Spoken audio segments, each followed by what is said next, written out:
अस्सलाम वालेकुम। मोहम्मद सिद्दीक मिटवार बाबा आला। जंहिं ॾींहुं सादात जो ही लुटियल काफ़िलो सफ़र में तरह तरह जूं सोबतूं बर्दाश्त कंदो धमशिक पहुतो।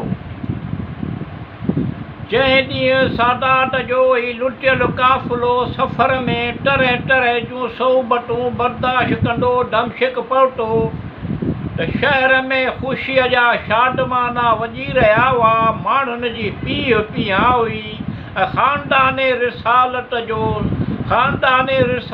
सल्लल्लाहु अलैहि वसल्लम जिन जो पथरनि जी बरसात सां इस्तक़बाल कयो वियो। 10 मुहर्रमुल हराम सन 61 हिजरीअ ते हबीबे ख़ुदा हज़रत मुहम्मद मुस्तफ़ा सल्लल्लाहु अलैहि वसल्लम जिन जे 10 मुहर्रमुल हराम सन 61 हिजरीअ ते हबीबे ख़ुदा हज़रत मुहम्मद मुस्तफ़ा सल्लल्लाहु अलैहि वसल्लम जिन जे नूरे नज़र इमाम हुसैन अलैहिस्सलाम पंहिंजे असाब व अनसार समेत करबला जे रण में शहीद थियो हुयो। जंहिं ॾींहुं सादात जो ही लुटियल काफ़िलो सफ़र में तरह तरह जूं सोबतूं बर्दाश्त कंदो धमशिक पहुतो त शहर में ख़ुशीअ जा शादमाना वॼी रहिया हुआ। माण्हुनि जी पीउ पीआ हुई ऐं ख़ानदाने रिसालत सल्लल्लाहु अलैहि वसल्लम जो पथरनि जी बरसात सां इस्तक़बाल कयो वियो। ख़ुदा जी वहदानियत ऐं शरीयत मुहम्मदियतां पंहिंजो सभु कुझु क़ुर्बान करे ख़ुदा जी वहदानियत ऐं शरीयत मुहम्मदियतां पंहिंजो सभु कुझु क़ुर्बान करे ख़ुदा जे दीन खे हयात जाविदानी अता करे छॾी। जंहिं ॾींहुं सादात जो ही लुटियल काफ़िलो सफ़र में तरह तरह जूं सोबतूं बर्दाश्त कंदो धमशिक पहुतो त शहर में ख़ुशीअ जा शादमाना वॼी रहिया हुआ। माण्हुनि जी पीउ पीआ हुई ऐं ख़ानदाने रिसालत सल्लल्लाहु अलैहि वसल्लम जो पथरनि जी बरसात सां इस्तक़बाल कयो वियो। 11 मुहर्रमुल हराम 61 हिजरीअ जे सिज पंहिंजा किरणा कढिया त 11 मुहर्रमुल हराम 61 हिजरीअ जे सिज पंहिंजा किरणा कढिया त ख़ानदाने रिसालत सल्लल्लाहु अलैहि वसल्लम जी मस्तूरात खे हथनि में रसा ॿधी कैदी बनाए इमाम ज़ैनुल आबिदीन अलैहिस्सलाम सां गॾु कूफ़े में आंदो।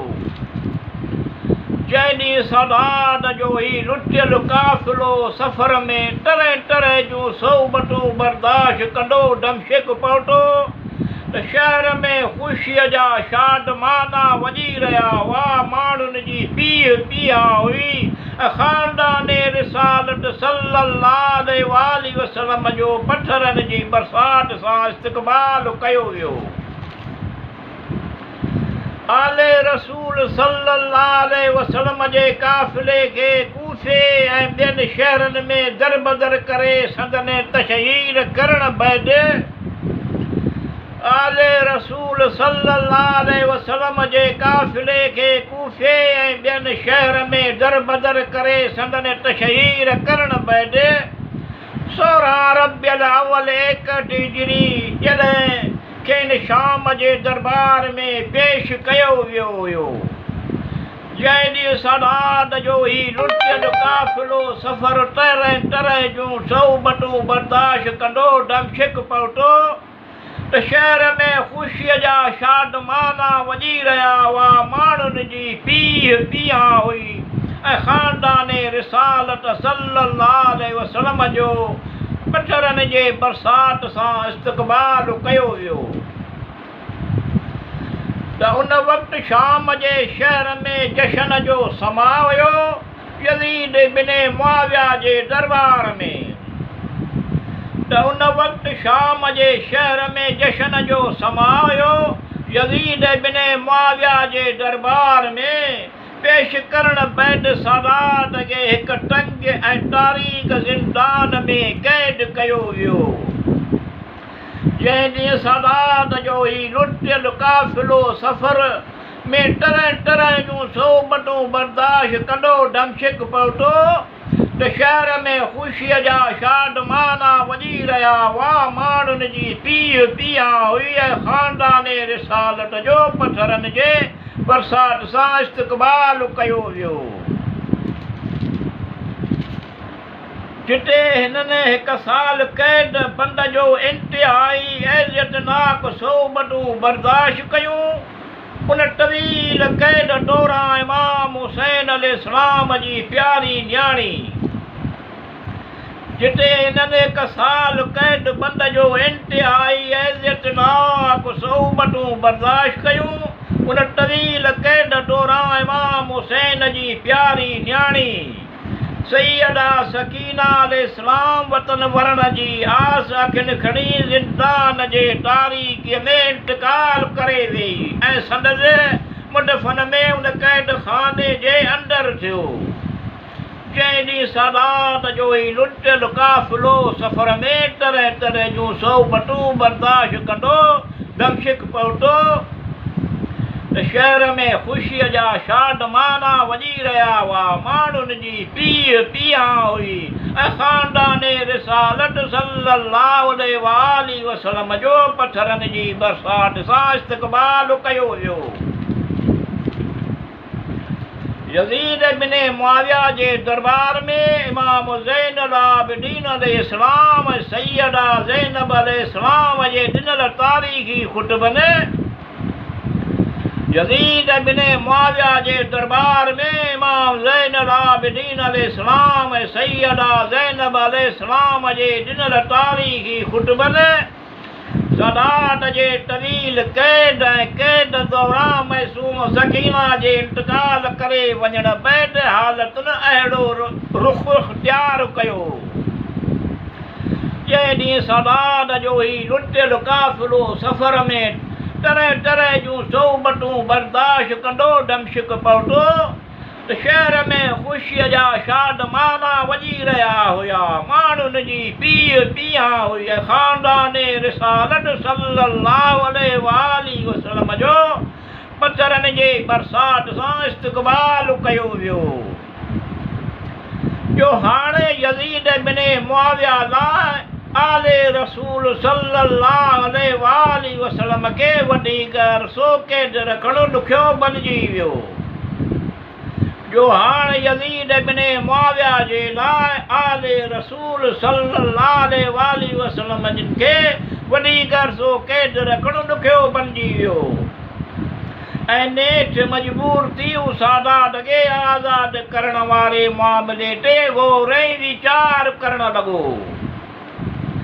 जंहिं ॾींहुं सादात जो ही लुटियल काफ़िलो सफ़र में तरह तरह जूं सोबतूं बर्दाश्त कंदो दमशिक पहुतो त शहर में ख़ुशीअ जा शादमाना वॼी रहिया हुआ। माण्हुनि जी पीउ पीआ हुई ऐं ख़ानदाने रिसालत सल्लल्लाहु अलैहि वसल्लम जो पथरनि जी बरसात सां इस्तक़बाल कयो वियो।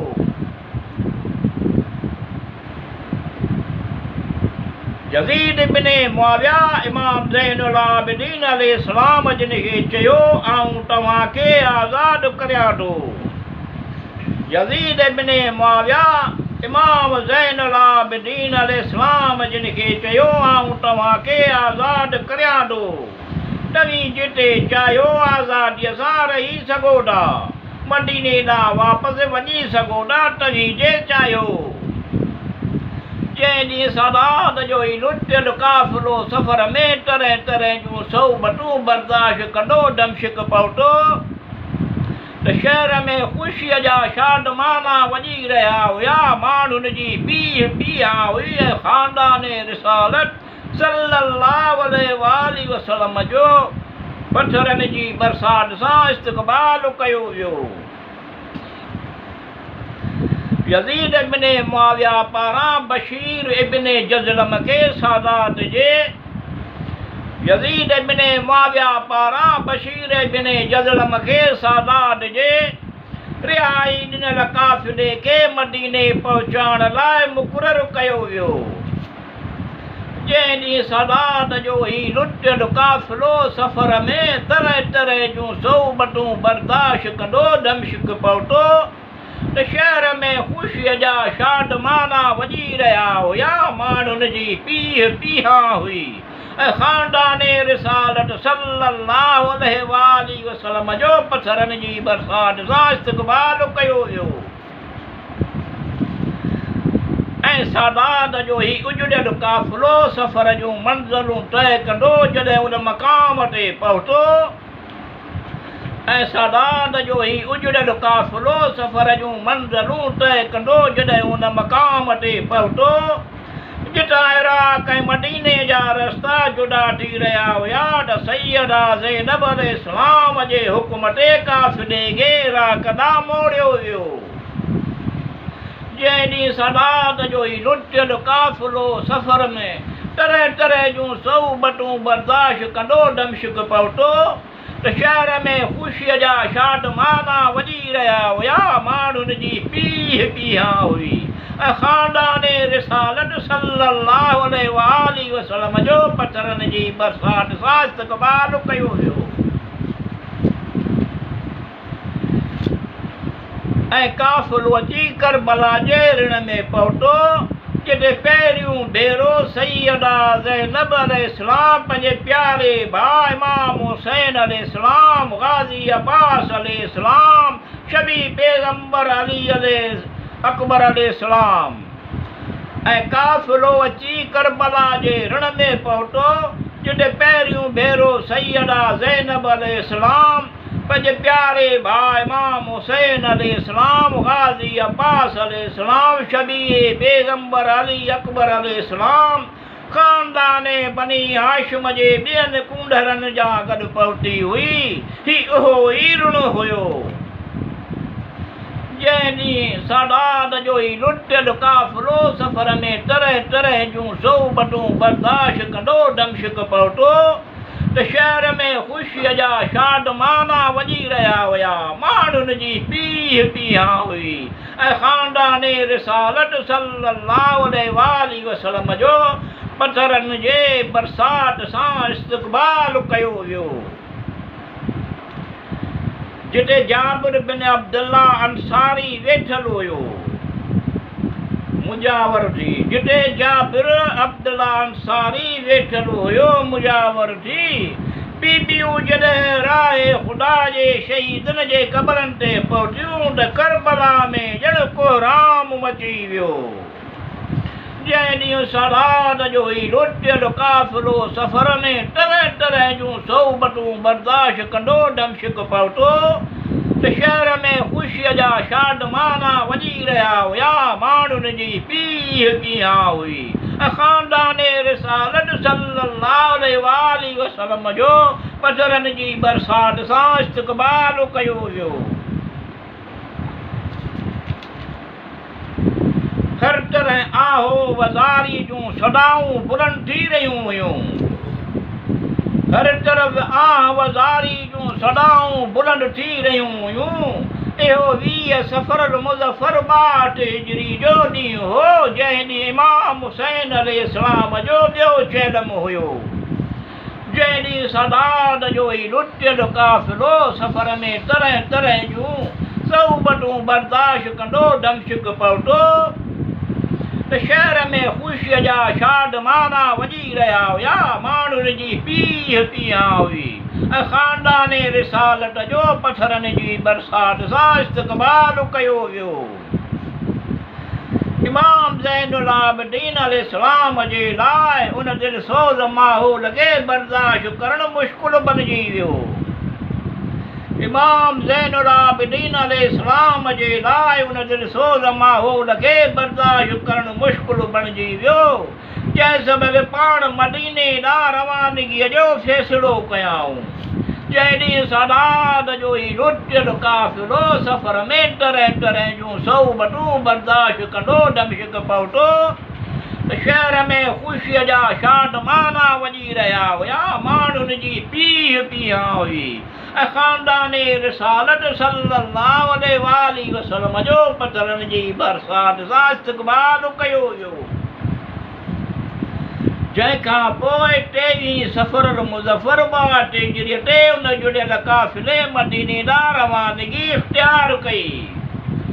जंहिंखां पोइ 23 सफ़र मुज़फ़र ॿ हिजरीअ ते उन जुड़ियल काफ़िले मदीने ॾांहुं रवानगी इख़्तियार कई। शहीदाने राह ख़ुदा जो चेलम जे उनवान मां मुख़्तसिर चेलम शहीदाने राह ख़ुदा जे चेलम जे उनवान मां मुख़्तसिर माहवार पढ़ाॾो हैदराबाद सिंध मैगज़ीन तां लिखियो। जंहिं ॾींहुं सदाद जो ई लुटियल काफ़िलो सफ़र में तरह तरह जूं सौबतूं बर्दाश्त कंदो दमिश्क पहुतो त शहर में ख़ुशीअ जा शादमाना वॼी रहिया हुया। माण्हुनि जी पीह पीहा हुई ऐं ख़ानदान रिसालत जो पथरनि जी बरसात सां इस्तक़बाल कयो वियो।